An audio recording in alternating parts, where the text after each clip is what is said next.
अस्सलाम वालेकुम। आपको आज के प्रोग्राम में खुशामदीद। अलीमा खान और बुशरा बीबी की जानिब से मुसलसल ऐसे बयानात सामने आ रहे हैं जिनसे पाकिस्तान तहरीक इंसाफ में इख्तलाफात का तासुर उभर रहा है। आज बुशरा बीबी ने शिकवा किया कि मुझे डी चौक पर कारकुनों के साथ अकेला छोड़कर तमाम रहनुमा फरार हो गए, उनके खिलाफ कार्रवाई होगी। उन्होंने कहा कि मैं भागने वाली नहीं थी, लेकिन मेरी गाड़ी पर सीधी फायरिंग की गई। किसी को नहीं पता था कि मेरी गाड़ी कौन सी है। डी चौक पर रात 12:30 बजे मैं अपनी गाड़ी में अकेली थी।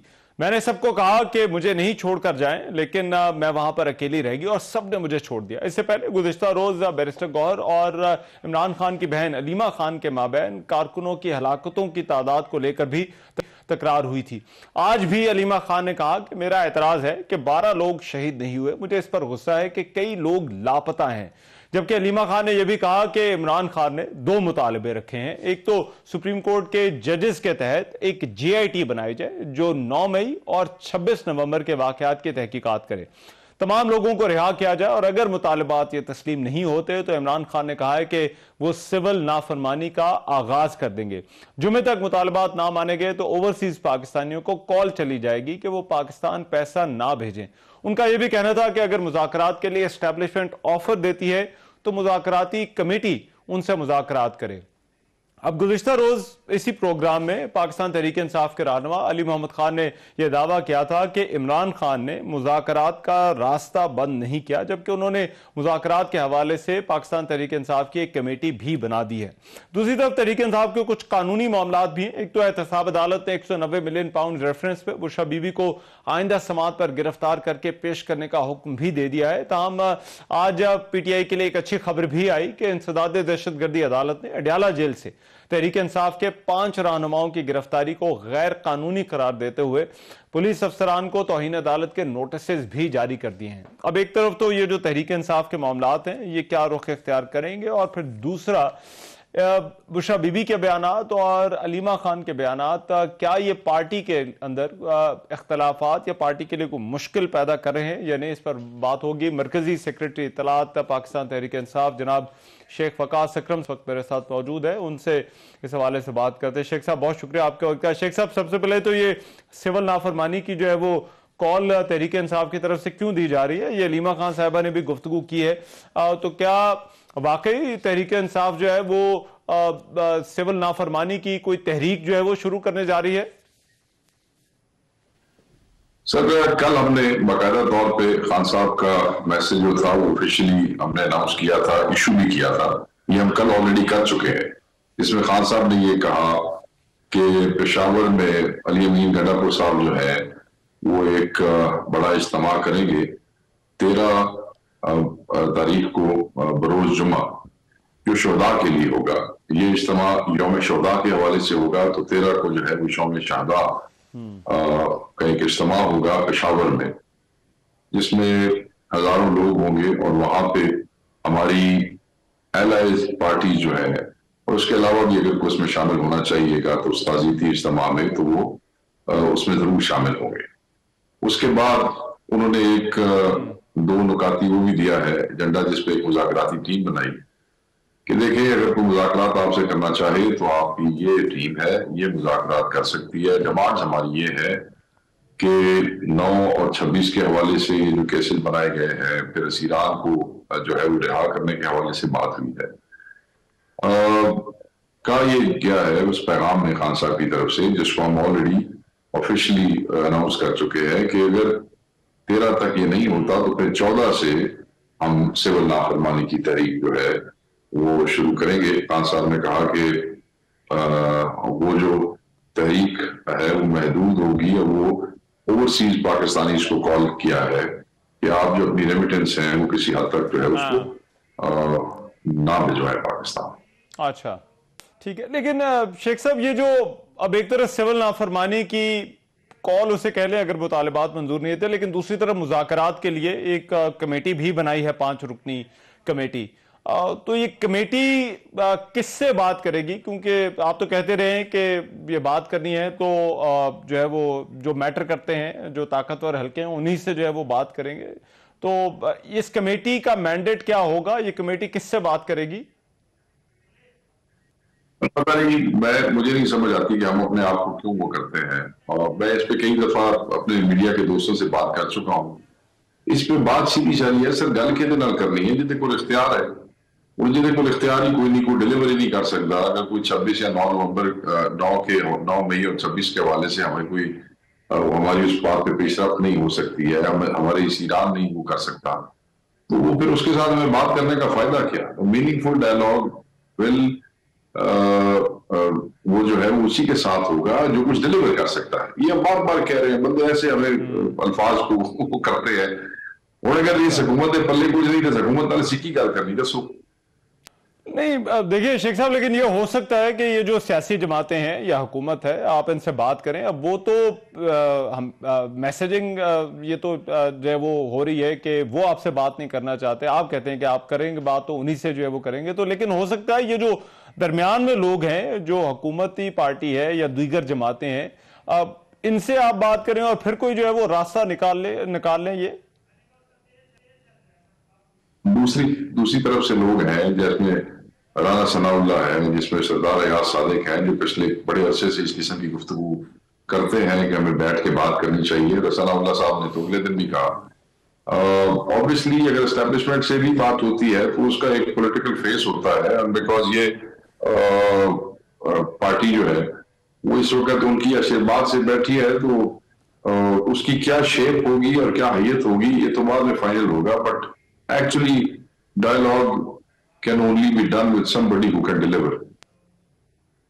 अच्छा, लेकिन शेख साहब एक और मामला है जिस पर अब आपकी राय चाहता हूँ। दो शख्सियात ऐसी हैं जो पार्टी का, जिनके पास ओहदा तो नहीं है, लेकिन उनके बयानात मुसलसल ऐसा लग रहा है कि इस वक्त जितनी भी कंट्रोवर्सीज हैं तहरीक इंसाफ के हवाले से, जितनी भी बातें हो रही है, वो उन्हीं के बयानात के हवाले से हो रही है। एक तरफ इमरान खान की अहलिया है बुशरा बीबी, और दूसरी तरफ उनकी बहन अलीमा खान है। अब इन दोनों के बयानात है, पार्टी की इन दोनों के जो बयानात हैं, जो आज भी बुशरा साहबा ने बातें की हैं, पार्टी इन बयानात को किस तरह से देखती है? देखिए, पार्टी में तो ये दोनों, एक खान साहब की बहन है और दूसरी खान साहब की जोजा है, दोनों हमारे लिए एहतराम के काबिल हैं। इसलिए कि इमरान खान की जोजा या इमरान खान की बहन, वो दोनों हमारे लिए बड़ी बहनों की तरह है और उनका पार्टी में कोई ओहदा नहीं है।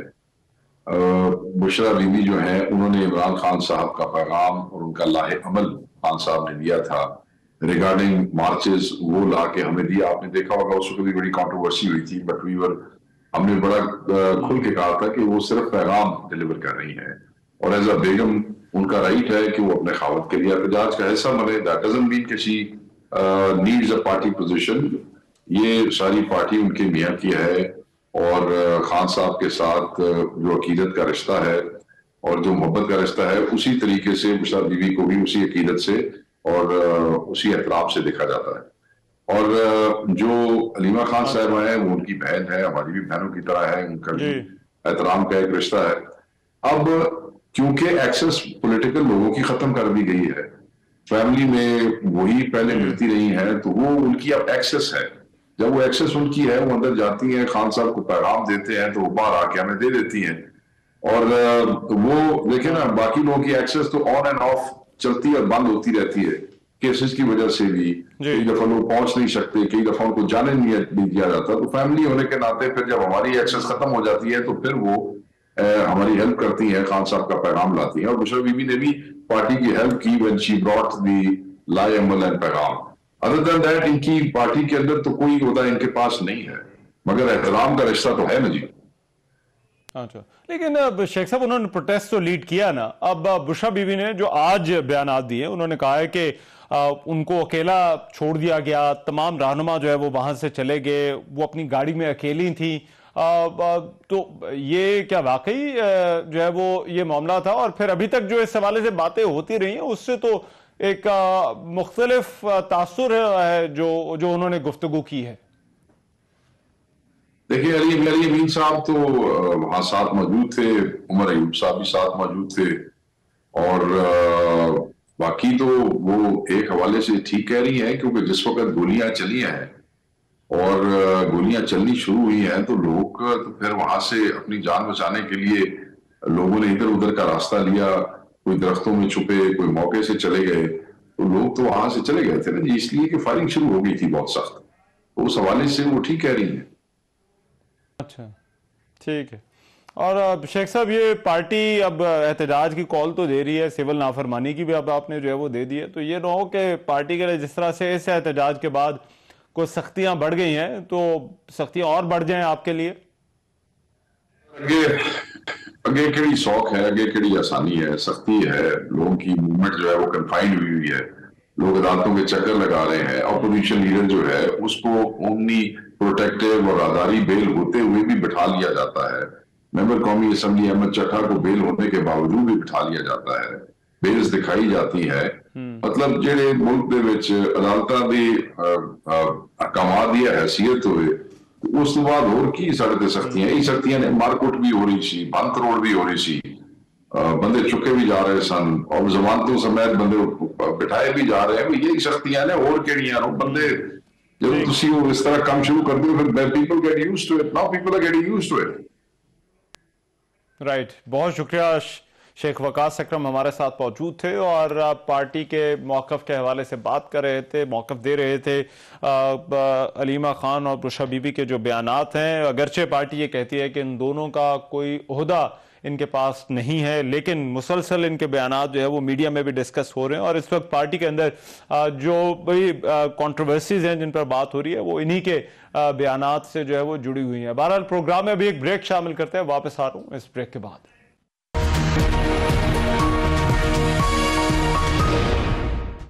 Welcome back after the break. Tehreek Insaf की तरफ से मुतालबात रखे गए। इमरान खान का जो पैगाम अलीमा खान के जरिए पहुंचा है, उनका ये कहना है कि इमरान खान ने दो मुतालबे रखे हैं। एक तो ये कि सुप्रीम कोर्ट के जजेस के तहत जो है वो एक GIT बनाई जाए जो 9 मई और 26 नवंबर की तहकीकात करे, और फिर ये भी कहा गया है कि अगर अब ये मुतालबात तस्लीम नहीं किए जाते तो इमरान खान ने कहा है कि वो एक सिविल नाफरमानी की कॉल देने वाले हैं। पेशावर में जलसा होगा और ये एक महदूद सिविल नाफरमानी की कॉल होगी। डॉक्टर तारिक फजल चौधरी साहब मेरे साथ मौजूद हैं, उनसे इस हवाले से बात करते हैं। लीग नून के रहनुमा डॉक्टर साहब, बहुत शुक्रिया आपके वक्त का। डॉक्टर साहब, ये क्या हुकूमत के लिए एक नई मुश्किल आने वाली है? ये जो ओवरसीज पाकिस्तानियों से उन्होंने कहा है कि अगर मुतालबात तस्लीम ना हुए तो कहा जाएगा।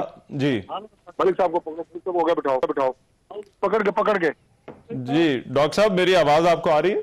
जी आ रही है, जी आ रही है। अच्छा जी, मैं पूछना ये चाह रहा था डॉक्टर साहब, ये हुकूमत के लिए नई मुश्किल है कि ओवरसीज से कहा जाएगा कि वो पैसे ना भेजें और एक तरह से सिविल नाफरमानी ये शुरू करे? देखिए जी, सबसे पहली बात तो ये है रहमान साहब कि ओवरसीज जो है वो पैसे ना नवाज शरीफ के लिए भेजते हैं, ना शहबाज शरीफ के लिए और ना इमरान खान के लिए। ठीक है जी, वो पैसे भेजते हैं पाकिस्तान के लिए, यहाँ जो उनकी फैमिलीज मुकीम है पाकिस्तान में उनके लिए। लिहाजा वो किसी के कहने पे भी अपनी फैमिलीज के लिए और अपने मुल्क के लिए पैसे भेजना बंद नहीं करेंगे, ये तो फॉर श्योर है जो मैं आपको बता रहा हूँ। दूसरी बात ये है जी, आप इस पर करें ना जी। दूसरी बात ये है कि ये बात कितनी अफसोसनाक और शर्मनाक है कि एक शख्स जो अपने आप को लीडर क्लेम करता है, मुझे आज बड़ा दुख हुआ जब मैंने ये बात सुनी, जो अपने आप को लीडर क्लेम करता है वो इस वजह से कि मैं जेल से रिहाई पाऊं पूरे मुल्क को डिबोने के दर पे है। मकसद क्या है कि मैं जेल से निकलूं।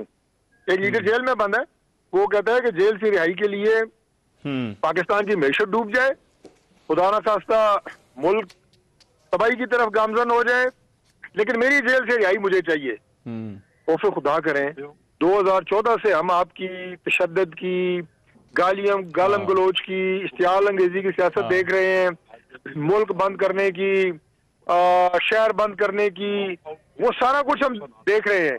लेकिन खुदा के लिए आप इस हद तक तो ना जाएं कि जो हमारे बैरूने मुल्क मुकीम पाकिस्तानी है वो पाकिस्तान की मैशत की शहरक है।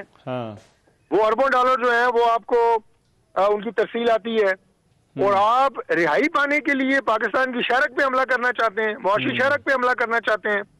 यानी ये बात इतनी छोटी है, इतनी छोटी बात है कि ये तो कोई आम आदमी से तवक्को नहीं कर सकते, चाहे जाए कि जो अपने आप को लीडर क्लेम करे और पाकिस्तान का साबिक वजीर आजम हो, वो इस हद तक चला जाए कि मेरी रिहाई के लिए पहले इस्लामाबाद पे यलगार करो, हमला करो, 5 बंदे उधर से जनाब पुलिस के और रेंजर्स के मरवाए रिहाई के लिए, फिर अपने लोग पहले क्लेम करते रहे कि 300 मरे हैं, 250 मरे हैं रिहाई के लिए, फिर खुद क्लेम किया नहीं जी वो 12 हैं, उसकी भी तस्दीक होनी अभी बाकी है। और अब पाकिस्तान की जो तरक्की का पहिया है वो रुक जाए, मैं रिहा हो जाऊं, ये नहीं आफरीन है। अच्छा डॉक्टर साहब, अब उन्होंने मुज़ाकरात के लिए कमेटी तो बना दी है, बार बार इशारे दे रहे हैं, तो कोई हो सकती है बात उनसे अभी जो है वो? मैं कहता हूं जी मुज़ाकरात की कमेटी बनाना खुश आइंदा है, जो बात वो अच्छी करेंगे वो हम उसे उसकी तारीफ करेंगे। मुज़ाकरात, मैं तो काफी अरसे से ये बात कर रहा हूँ कि महीने में बैठे सियासतदान या 10 साल में बैठे, जब तक सियासतदान नहीं बैठेंगे उस वक्त तक पाकिस्तान आगे नहीं बढ़ सकता, ये एक मुसल्लमा हकीकत है।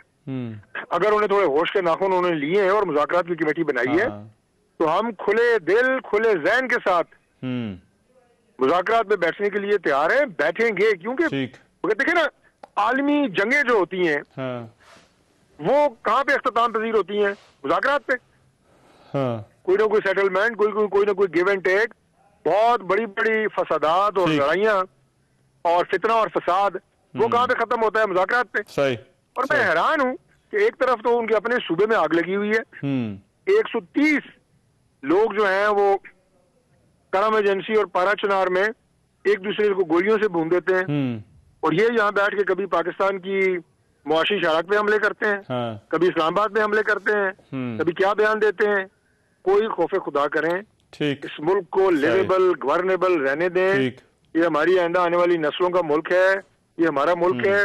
आप तो जो पाकिस्तान के साथ करने जा रहे हैं, इस तरह तो कभी इंडिया का बयान नहीं आया। वो कहता है यस, ये मानने के लिए तैयार है। इंडिया कहता है पाकिस्तान का पानी बंद कर दूंगा, पाकिस्तान की जो है वो जहां जहां से इनको कोई इमदाद दे रहा है दोस्त, उसे बंद करने की कोशिश करूंगा।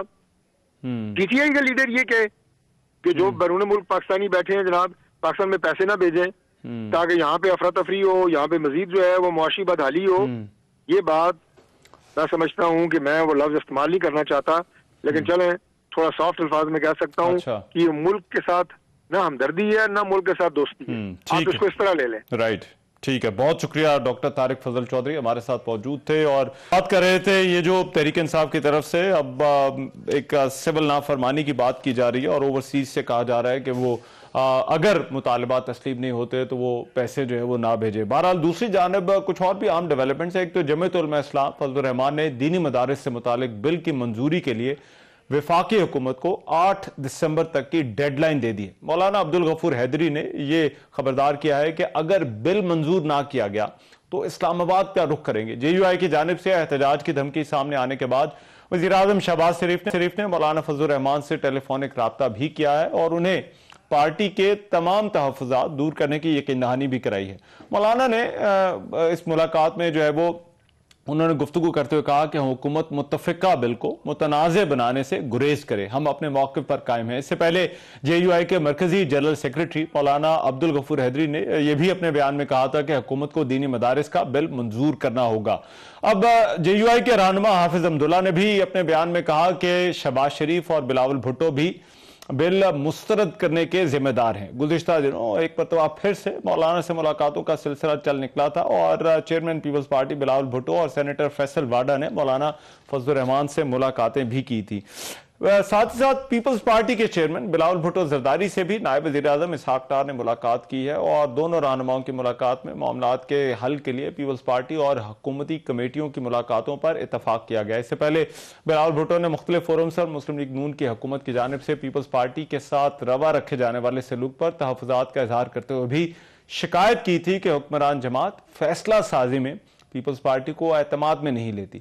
नून लीग और पीपल्स पार्टी के माबैन भी अब एक तरफ मामलात हैं और दूसरी तरफ मौलाना फजलुर रहमान और हुकूमती जमात मुस्लिम लीग नून और फिर साथ पीपल्स पार्टी के दरमियान भी मामलात हैं। अब हुकूमत जो है वो आइंदा हफ्ते कानून साजी करने का भी इरादा रखती है और ऐसा लगता है कि ये दोनों मामलात जो है वो अहम हो जाएंगे, जो कुछ मुस्लिम लीग नून और पाकिस्तान पीपल्स पार्टी के दरमियान हो रहा है और फिर जो कुछ मौलाना फजलुर रहमान के जो उनके गिले और शिकवे हैं मुस्लिम लीग नून और पाकिस्तान पीपल्स पार्टी से। अब देखिए इस पर जो है वो आगे क्या होता है। प्रोग्राम में एक ब्रेक शामिल करें, वापस आ रहे हैं इस ब्रेक। Welcome back. पाकिस्तान की मेजबानी में होने वाली चैंपियंस ट्रॉफी 2025 में भारत के रवैये और हठधर्मी की वजह से अभी तक गैर यकीनी सूरत हाल बरकरार है। भारत पाकिस्तान की मेजबानी में चैंपियंस ट्रॉफी हाइब्रिड मॉडल पर जो है वो करवाने पर बजिद है, जिसके तहत चैंपियंस ट्रॉफी में भारत अपने मैचेस दुबई में खेलेगा, जबकि पाकिस्तान ने भारत के हाइब्रिड मॉडल की पेशकश को कबूल करने से इनकार किया। इससे पहले 5 दिसंबर को भारतीय मीडिया ने यह दावा किया था कि भारतीय क्रिकेट बोर्ड ने आईसीसी चैंपियंस ट्रॉफी के मामले पर पाकिस्तान क्रिकेट बोर्ड का मामला तस्लीम कर लिया है और मामला तय भी पा गए हैं। चैंपियंस ट्रॉफी की मेजबानी के लिए ये जो गैर यकीनी सूरत हाल है, इस दौरान जो ब्रॉडकास्टर्स हैं उन्होंने चंद माह पहले आईसीसी को एक खत लिखा था। वो खत भी सामने आया जिसमें भारतीय टीम को टूर्नामेंट से बाहर करने से होने वाले माली नुकसानात पर रोशनी डाली गई थी। खत के मुताबिक बीसीसीआई ने पीसीबी के मुतालबे पर जो है वो एतराज किया है। साथ ही आईसीसी की जानिब से भी इन मुतालबात को कबूल किए जाने का इम्कान कम है। तवक्को यह है कि आईसीसी भारत के मैचेस पाकिस्तान से बाहर करवाने के लिए पीसीबी को इजाफी रकम देगा। अब रोजनामा जंग के मुताबिक गुज़िश्ता दिनों पाकिस्तान, आईसीसी और भारतीय बोर्ड के दरमियान चैंपियंस ट्रॉफी के तनाजे के देरपा हल के लिए एक पार्टनरशिप फार्मूला जो है वो भी पेश किया जा चुका है, जिसके मुताबिक पाकिस्तान और भारत दोनों ममालिक एक दूसरे के मुल्क में कोई इवेंट नहीं खेलेंगे। यह फार्मूला चैंपियंस ट्रॉफी से लागू होगा और अगले 3 बरस तक रहेगा, जिसके तहत भारत दुबई में मैचेस खेलेगा और पाकिस्तान भी अगले 3 साल तक अपने तमाम मैचेस जो है वो दुबई में खेलेगा। मौजूदा डेडलॉक को दूर करने के लिए आईसीसी जो है वो कोशिशें कर रही है, इजलास बुलाए जा रहे हैं, लेकिन अभी तक कोई हतमी हल जो है वो निकल नहीं रहा और ये इजलास जो है वो बार बार मौखर हो रहे हैं। आईसीसी के साबिक चेयरमैन ग्रेग बार्कले ने भी नए चेयरमैन जय शाह को बतौर आईसीसी के सरबराह भारत के बोझ के तले दबने से खबरदार करते हुए कहा था कि उन्हें आइंदा आने वाले वक्त में मजीद मुश्किलात का सामना करना पड़ेगा। अब चैंपियंस ट्रॉफी का क्या बनने वाला है, मामला कहां पर अटका हुआ है, उमर फारूक हमारे साथ मौजूद हैं, स्पोर्ट्स भी हैं, क्रिकेट एक्सपर्ट हैं, मामला से बड़ी गहरी इनकी नजर है। Umar, thank you so much, बहुत शुक्रिया। उमर, सबसे पहले तो बताइएगा, अभी ये रोजाना खबरें आ रही हैं, कुछ मुतज़ाद दावे भी हैं मीडिया के, लेकिन कहीं ना कहीं ये पता चलता है कि मामला जो है वो तय पा गए हैं, लेकिन क्या वजह है कि अभी तक उनका कोई बाज़ाब्ता तौर पर कोई अनाउंसमेंट नहीं हम देख रहे, कोई ऐलान नहीं हो रहा? अगर थैंक यू शो लेने के लिए। देखिए, आपने काफी अच्छे से ब्रीफ किया जो प्रेस को चल रहा है इस टाइम। देखिए, पहली बार हुआ है कि पाकिस्तान ने एक बड़ा स्ट्रॉन्ग स्टांस लिया है, बिकॉज हमेशा ये हुआ करता था कि पाकिस्तान एक कदम बढ़ाता था और इंडिया 2 कदम पीछे ले जाया करता था। इस पर पाकिस्तान ने जिस तरीके से निगोशिएशन किया, जिसपे बेसिकली पाकिस्तान ने मौका रखा है कि अगर ये टूर्नामेंट जो चैंपियंस ट्रॉफी हाइब्रिड मॉडल पे होगा तो पाकिस्तान जो है इंडिया की तरफ से उनका रवैया होगा वो भी टिट फॉर टैट की तरह ट्रीट किया जाएगा, जिससे आई थिंक कोई एक्सपेक्ट नहीं कर रहा था। आईसीसी भी ये चीज एक्सपेक्ट नहीं कर रही थी, इंडिया भी कभी एक्सपेक्ट नहीं कर रही थी कि पाकिस्तान इतना स्ट्रॉन्ग अपना नैरेटिव लेके सामने आएगा। आई थिंक यही वजह है कि पाकिस्तान ने, कहते हैं इंग्लिश का वर्ड है कि ब्लाइंड फोल्ड किया उन्हें, जिसके लिए बिल्कुल तैयार नहीं थे। तो ये एक प्रोपोजिशन कह लें जो टेबल पर रखी गई कि हम अगर आप ये चैंपियंस ट्रॉफी इस मॉडल पे खेलेंगे तो आइंदा की जितना टूर्नामेंट होंगे, आया वो वुमेन्स का वर्ल्ड कप इंडिया में होने वाला है या फिर उसके बाद 2027 का वर्ल्ड कप होने वाला है, उस तमाम जो टूर्नामेंट्स है वहां पाकिस्तान की जो शिरकत है वो भी इसको सब्जेक्ट टू हाइब्रिड मॉडल से ताल्लुक रखता है, उसको कनेक्ट किया गया, जिससे इंडिया का बेसिकली मौकफ टूवर्ड पाकिस्तान बाहर। हम पता है कि दोनों ममालिक जो है पॉलिटिकल फ्रंट पे कभी एक दूसरे का अच्छे नहीं रहे और काफी अच्छे से ये कॉन्फ्लिक्ट चलती आ रही है, लेकिन ये पहली बार हुआ है कि पाकिस्तान ने ओपन एंड शट केस में बता दिया गया है कि हम आइंदा आपके पास नहीं आएंगे, बल्कि सिर्फ बताना, बल्कि पहले भी बताया गया है कि हम नहीं आएंगे। लेकिन पाकिस्तान अभी 2023 के वर्ल्ड कप में बड़े आराम से बगैर किसी हेजिटेशन के पाकिस्तान ने एक्सेप्ट किया इंडिया जाना और वो आराम से चले भी गए। लेकिन आई थिंक अब जो मामला बना है जिसपे आई थिंक पाकिस्तान ने जिस तरीके से मौका अपना पेश किया है, मेरा नहीं ख्याल कि इंडिया के लिए अब इतना आसान होगा इस पूरे चीजों को एक्सेप्ट करना, बिकॉज देखिए इंडिया आगे पता है कि पावर हाउस है दुनिया में क्रिकेट के वर्ल्ड कप क्रिकेट को लेके, और हमेशा वो डोमिनेट करता रहा है, न कि सिर्फ पाकिस्तान में बल्कि बाकी ममालिक में भी इंडिया की काफी खासी इन्फ्लुएंस रही है। और जबकि आईसीसी बोर्ड में जब चेयरमैन बन के आते हैं जय शाह, जो आईसीसी जो इवेंट है वो काफी अच्छे से चला भी रहे हैं, तो उनसे इन्फ्लुएंस जो है वो कहीं ना कहीं नजर तो आ रहा है। और अब जो आपके लिए डिले हो रहा है उसकी वजह बेसिकली एक जो है एक अनापसंद है कि हम क्यों बैक ऑफ करें अपने मौकफ से, अभी पाकिस्तान हाइब्रिड मॉडल के लिए तैयार हो गया। तो आई थिंक ये कहीं ना कहीं इंडिया की अना है जिसकी वजह से अभी तक एग्री नहीं कर पा रहा चीजों को, क्योंकि पाकिस्तान ने बोला कि हमें एग्रीमेंट रिटन फॉर्म में चाहिए, जिसकी वजह से आई थिंक कहीं ना कहीं से रिलेक्टेंस। अच्छा, लेकिन उमर इसमें मुझे बताइएगा, अब जो एक्सपेक्टेशन ये थी कि 20 तारीख तक जो है वो कोई ना कोई ऐलान हो जाएगा नवंबर में। पिछले महीने जो है वो कहा जा रहा था शेड्यूल देना है आईसीसी ने, उसका भी एक टाइम टेबल या टाइम लाइन है। तो ये जितना डिले हो रहा है, इससे चैंपियंस ट्रॉफी पर क्या फर्क क्या पड़ा है? देखिए, आई थिंक स्केड्यूल में कोई ना कोई रद्द-बदल होगा, डेट आगे पीछे होगी। अब अगर आप हाइब्रिड मॉडल पे जा रहे हैं तो आपकी लॉजिस्टिक्स देखने पड़ेंगे, आपको वेन्यू तय करना पड़ेगा कि किस कंट्री में हमें खेलना है। पाकिस्तान से दुबई की जो कराची से फ्लाइट की बात करें तो 1.5 से 2 घंटे की फ्लाइट है, लाहौर से कितनी लंबी फ्लाइट है, ये तमाम चीजें अकाउंट करनी पड़ती है। तो आई थिंक दोबारा से ड्राइंग बोर्ड पर बैठना पड़ेगा इन सबको, या स्केड्यूल को दोबारा रीस्केड्यूल किया गया है। क्योंकि नॉर्मल अगर एक वेन्यू पे स्केड्यूल था, जैसे रावलपिंडी लाहौर तो पोस्ट कर लेते हैं, तो वो स्ट्रेट फॉरवर्ड फिक्सर बने रहते। तो कहने की आपने मीडिया में देखा होगा पूरा का पूरा फिक्सर आउट भी हो गया था। लेकिन चूंकि अब हाइब्रिड मॉडल पे होगा तो तमाम चीजें जो है वो बैक एंड फोर्थ होगी, लॉजिस्टिक दोबारा नीचे जाएंगे। जो आपकी ना देरी हो रही है उसकी बड़ी वजह लॉजिस्टिक है कि पाकिस्तान ने जब ये हाइब्रिड मॉडल पे चैंपियंस ट्रॉफी अरेंज कर दी है तो इसके होटल बुकिंग, टीम्स को आना जाना कैसे होगा, कितनी चार्टर फ्लाइट अरेंज की जाएगी। आई थिंक ये प्रोसेस जो है ये आई थिंक एक हफ्ते का तो नहीं होता, इस पर कोशिश की जा रही है क्योंकि इसमें ब्रॉडकास्टर भी इन्वॉल्व होता है। अगर पूरी की पूरी चैंपियनशिप अभी पाकिस्तान में हो रही थी तो पूरा का पूरा ब्रॉडकास्टर जो है अपनी प्रोडक्शन टीम लेके पाकिस्तान में बैठा होता है, उसको ज्यादा मूव ऑन नहीं करना पड़ता। अब क्योंकि 2 टेस्ट सीरीज होगी, एक पाकिस्तान में होगी, पाकिस्तान में कितने वेन्यू पे चैंपियंस ट्रॉफी होगी, पहले 3 वेन्यू थे, अब 2 वेन्यू होंगे या 1 वेन्यू होगा। अगर दुबई है, शारजा या अबू धाबी है, वहां पे एक प्रोडक्शन सीट होगी। तो इतनी ज्यादा कॉम्प्लेक्स चीजें हैं जो कि शायद आम बंदे को इतनी समझ नहीं आती। आम बंदे को सिर्फ यही पता है या ये सुनना चाहता है कि हम यहाँ पे खेल रहे हैं, लेकिन अनाउंसमेंट जब करने की बात आती है तो काफी लॉजिस्टिक चीजें, काफी लॉजिस्टिक मामला होते हैं जिनको। लेकिन अब इसका जो चीजें उमर साहब, इसमें ये बताइएगा जो इसका फाइनेंशियल एस्पेक्ट है, जो फाइनेंशियल एस्पेक्ट है वो सबसे ज्यादा तो मेन मसला ही मेरा ख्याल है वो है। और ये जो ब्रॉडकास्टर्स का भी जो है वो भी एक खत सामने आया है जिसके मुताबिक जो है वो ये अगर हाइब्रिड मॉडल पर हम जाते हैं, भारत के मैचेस बाहर चले जाते हैं तो फिर ये भी कहा जा रहा है कि आईसीसी पाकिस्तान को जो है वो इजाफी रकम देगा। क्या ये बहुत ज्यादा फर्क डालता है जिस तरह से टूर्नामेंट पाकिस्तान के अंदर होगा, या हाइब्रिड मॉडल पे हम कहीं ना कहीं पर तो ऐसा लग रहा है हम जाते हुए दिखाई दे रहे हैं? तो इसमें हमारा नुकसान क्या है और इसके अंदर फिर फायदा क्या है? देखिए, नुकसान तो हमारा स्ट्रेट फॉरवर्ड बात है। अगर हम करें नुकसान हमारा है कि हम इंडिया को पाकिस्तान नहीं ला पा रहे, इंडिया पाकिस्तान आके नहीं खेल पा रहा। दुनिया की तमाम कंट्रीज पाकिस्तान में खेली है, इंडिया हमारे मुल्क में आके नहीं खेल रहा। इससे हमें फाइनेंशियल लॉस तो होता है।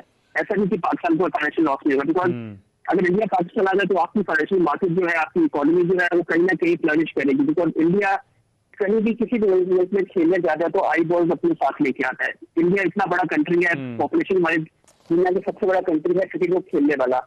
जब कहीं किसी भी मुल्क में जाता है तो वहां पे किसी को फायदा भी जरूर होता है। इसमें कोई डाउट नहीं है। कोई कहते हैं कि कोई किसी ने सवाल उठाया हो, उसमें कोई डाउट नहीं है। जब आप हाइब्रिड मॉडल पे जाते हैं तो पाकिस्तान का मौका कहीं पे वीक हो गया, क्योंकि पाकिस्तान को अपनी पूरी की पूरी चैंपियंस ट्रॉफी पाकिस्तान में होस्ट करनी है।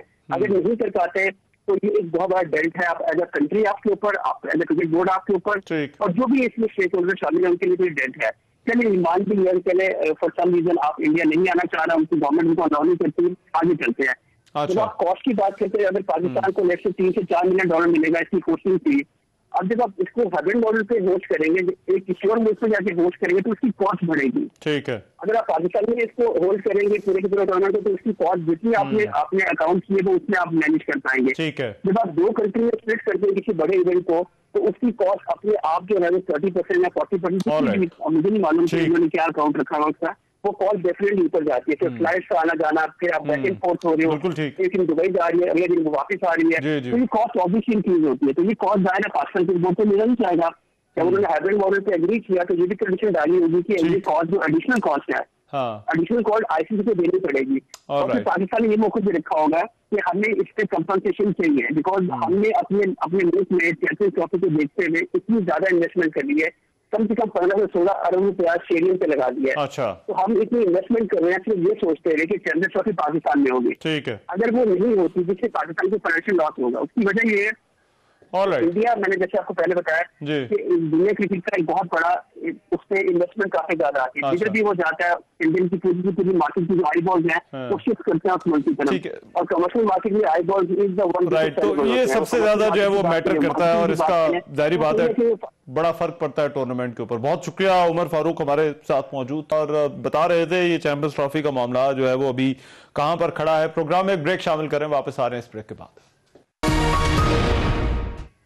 Welcome back after the break. Khyber Pakhtunkhwa में जो सिक्योरिटी के मामलात हैं, ऐसा लगता है कि उनके हवाले से तरजीहात कोई वाजे नहीं है। एक तरफ तो खैबर पख्तूनख्वा असम्बली ने वादी अतीरा और जानी खेल बन्नू में मुमकिना अस्करी ऑपरेशन के खिलाफ एक करारदाद मंजूर कर ली है। मुश्तरका करारदाद पाकिस्तान तहरीक इंसाफ के अब्दुल गनी और JUI के अदनान वजीर ने पेश की। करारदाद के मतन के मुताबिक ऑपरेशन किसी मसले का हल नहीं, क्योंकि इससे पहले भी कई ऑपरेशन हो चुके हैं। मुज़ाकरात के जरिए पायदार हल तलाश किया जाए। मुश्तरका करारदाद में मुतालबा किया गया कि वादी अतीरा, जिला खैबर और जानी खेल बन्नू में ऑपरेशन से गुरेज किया जाए। लेकिन दूसरी तरफ आज ही CTD ने खैबर पख्तूनख्वा में दहशतगर्दी के वाकयात के बारे में भी एक रिपोर्ट जारी कर दी है, जिसके मुताबिक रवा साल सूबे में दहशतगर्दी के 636 वाकयात पेश आए हैं, जिनमें पुलिस के 142 अहलकार शहीद जबकि 214 जख्मी हुए। इस तरह इन वाकयात में 133 शहरी शहीद हुए जबकि 200 से जायद जख्मी हुए।